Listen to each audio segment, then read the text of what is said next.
You're listening to a New York Yankees episode of the Jacob Valk Show. He's breaking down the team's latest goings-on as only he can.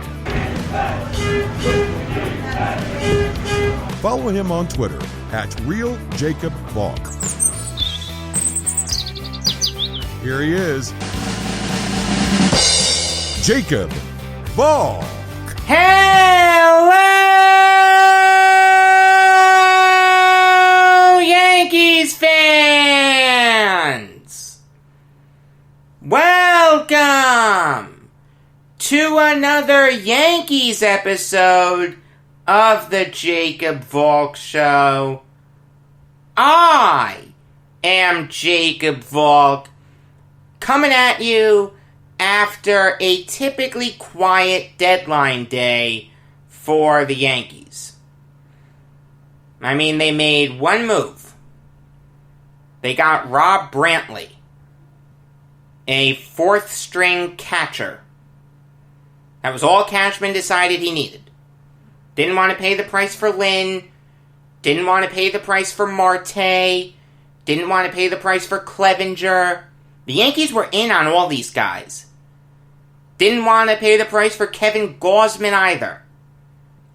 I mean, I don't get why Cashman is always so quiet at the deadline. I mean, I don't mind it in a year like this.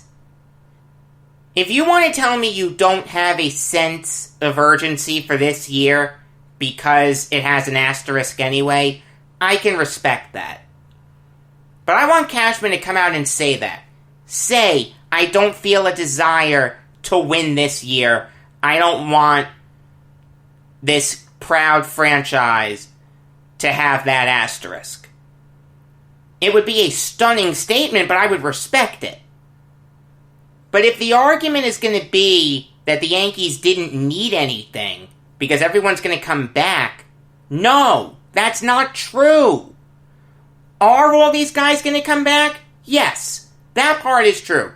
But until that time comes, and God only knows when they're going to be 100% healthy, the Yankees needed reinforcements. They needed a starter. Maybe not an ace, but just a solid fourth starter. They needed bullpen help. Chapman's been shaky. Green has been shaky. Ottavino has been shaky. Britton's hurt. I mean, for God's sake, their best reliever right now is Jonathan Holder. That doesn't work for me. But if they weren't going to go after a pitcher, they needed at least one, but preferably two middle infielders. Because guys like Tyler Wade, Thairo Estrada, and Jordy Mercer aren't going to get the job done. You want to tell me that the Yankees should be able to survive with Estrada and Mercer? Because those are the only guys who I haven't given up on. I've given up on Wade. Tyler Wade is useless. Look, I'm with you that they should be able to survive with them. But the Yankees right now are in a tough spot. If it wasn't for the Mets bullpen being so god-awful, they would have lost their last 10. I mean, that's how they won these last 3 games. Saturday, Betances throws a walk-off wild pitch. The first Sunday game, Jared Hughes and Edwin Diaz can't hold a 5-run lead in the 9th. And then the second Sunday game, Drew Smith gives up a pinch-hit grand slam to Gary Sanchez. If it wasn't for that anemic Mets bullpen, the Yankees would be 0-10 in their last 10. For a while I've been saying all is right in Yankees land. That is not true anymore. The Yankees are only a half game up on the Astros and Twins for that final wildcard spot. They're 3.5 games back from the Rays for the AL East. These 3 games against the Rays coming up are so important. The Yankees really need to sweep them. If they want to have any hope of winning the AL East, they need a sweep.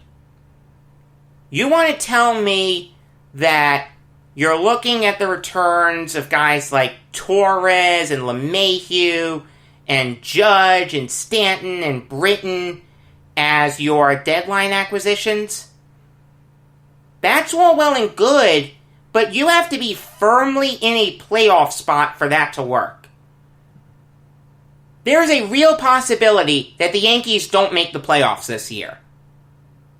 Next man up hasn't worked. The Yankees needed to do something, anything, at the deadline to improve the roster. And of course they didn't. If the point was going to be, I don't feel a burning desire to go for it this year, okay. I can respect that.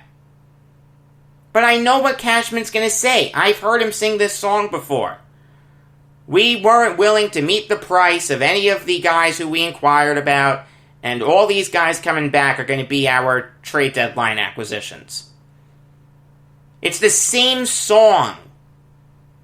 And it hasn't won the Yankees a World Series in over a decade. Now, I've said that I don't want the Yankees to win this year, or at least there's a part of me that doesn't. I don't want them to have this asterisk. But if the Yankees are really thinking that they can go on a big run, they need everyone at 100%. And they don't have that right now. I mean, there's a real chance that they can fall out of the playoff picture. I don't get it. I don't understand the comfort that Cashman has with this team. You know, I said that today was going to be all about the trade deadline because I thought the Yankees would do something. And I'd be able to go really in depth with it. Of course they stood pat. This is what Cashman does. And it doesn't work. Again, if the point was, we're waiting for next year, I can respect that. But come out and say it. Cashman's not going to. I know exactly what he's going to say. They're the same songs that he sang before. I mean, I'm sorry for the short show, but there's not much else I can say. The Yankees are in trouble right now. They needed reinforcements. They didn't get them. And God only knows when these guys are going to come back and if they're going to be 100% when they come back. Judge came back and then got hurt right after that. So how can I be confident in these guys coming back and immediately being the players of old? If the argument is going to be that these were our trade deadline acquisitions, that doesn't work. You need to be firmly in the playoffs for that to work. The Yankees aren't. There's a real chance that they're not going to make the playoffs this year. 3-7 in their last 10, and realistically, they should be 0-10. If they were going up against a team with a solid bullpen, they'd be 0-10. You'll get another one of these next week. I have no idea what it's going to be about. Regular episode of the Jacob Valk Show coming tomorrow. It should come at a more regular time. It just came later today because I wanted to talk about all of the late-breaking trades and evidently Logan Ryan signing with the Giants, which I'm still not over. Until next time, I am Jacob Valk saying that home run hitters drive Cadillacs, whereas singles hitters drive Fords.